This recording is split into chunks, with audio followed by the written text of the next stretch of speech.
رسول پاک صلی اللہ علیہ وآلہ وسلم نے فرمایا، اگر ایک صحابی نے فرمایا کہ یا رسول صلی اللہ علیہ وسلم میرے گھر میں فحقہ ہے، میرے گھر میں غربت ہے، بے برکتی ہے، تو رسول پاک صلی اللہ علیہ وآلہ وسلم نے فرمایا کیا تمہیں یہ پتہ نہیں ہے، تم یہ نہیں جانتے ہیں کہ ایک ملائکہ تسبیح اگر اس کو پڑھنے سے آپ کے ہر کام آسان ہو جائیں گے؟ تو اس صحابی نے فرمایا کہ یا رسول صلی اللہ علیہ وسلم مجھے تو یہ معلوم ہی نہیں ہے۔ تو رسول پاک صلی اللہ علیہ وسلم نے فرمایا آپ نے صبح کے وقت یا عصر اور مغرب عشاء کے درمیان یا آپ نے فجر کے بعد یہ تسبیح کو پڑھ لینا ہے۔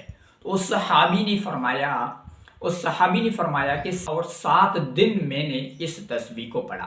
وہ تسبیح کون سی ہے وہ آپ بھی جاننے کے لیے اور اپنے رزق میں بے برکتی ختم کرنے کے لیے اور رزق میں اضافہ کرنے کے لیے اور بیماری مشکلات کو ختم کرنے کے لیے، تو اس تسبیح کو آپ بھی کرنا چاہیں گے تو آپ کے ہر مسئلے ختم ہو جائیں گے اور ہر مشکلات ختم ہو جائے گی اور اپنے رزق اللہ تبارک و تعالی غیبی خزانوں سے رزق عطا فرمائے گا۔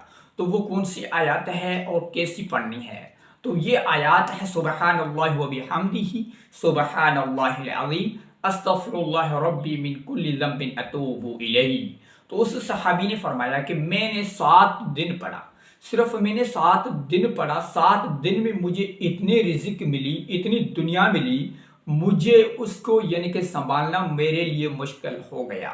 تو آپ بھی اپنے گھر کے اندر اور اپنے بچوں کو بھی یہ پڑھانا اسٹارٹ کرنے اور اپنے بچوں کو، اپنے گھر والوں کو یہ بھی آپ نے 5 وقت کی نماز کی پابندی لازمی کرنا ہے۔ اس یعنی کہ آیات کو آپ نے صبح اور شام بھی پڑھ سکتے ہیں اور فجر نماز کے بعد یہ آیات آپ نے لازمی پڑھنی ہے۔ اس سے اپنے ہر مشکلات پریشانی سے نجات ہوگی اور اپنے رزق بے انتہا آپ کو غیبی خزانے سے ملے گا انشاءاللہ تعالی۔ السلام علیکم۔